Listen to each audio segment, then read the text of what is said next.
This looks like a dainty water lily, but it's actually bad news for bays and inlets on Lake Champlain. 5 years ago, while out kayaking, Sue Smith recognized European frogbit from her work on invasive plants in the Adirondacks. This is one of the small plants, but you know how they start from just like a piece of rice. And this already has 3 generations. Frogbit came down from the St. Lawrence River. It chokes out other plants, making bays like this impassable to boats and fishing.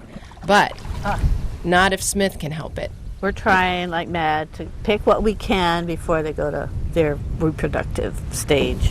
This group of volunteers out pulling frogbit is a result of Smith reaching out to local experts on invasive plants. Marty Illick from the Lewis Creek Association credits Smith with pulling the community together to fight frogbit. A lot of us came in state, the Basin Program, Fish and Wildlife, Lewis Creek Association, so we all sat at Sue Smith's table in Charlotte and tried to come up with a plan. But no one had ever dealt with frogbit before. So with funding and with technical support from the state, we were able to work for 3 years, develop a methodology, get the percent cover down to volunteer manageable levels. With only one invasive species coordinator for all of the state, projects like this rely heavily on volunteers to get the job done and cover all of the Lake Champlain Basin.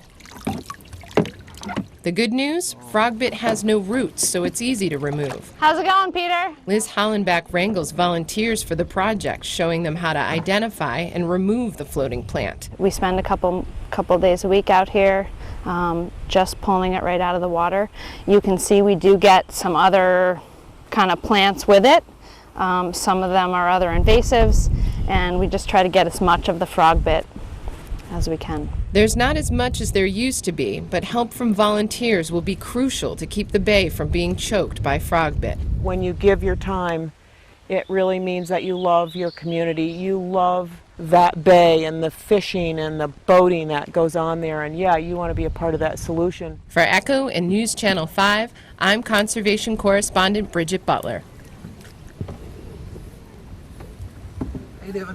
Good. How are you? Good.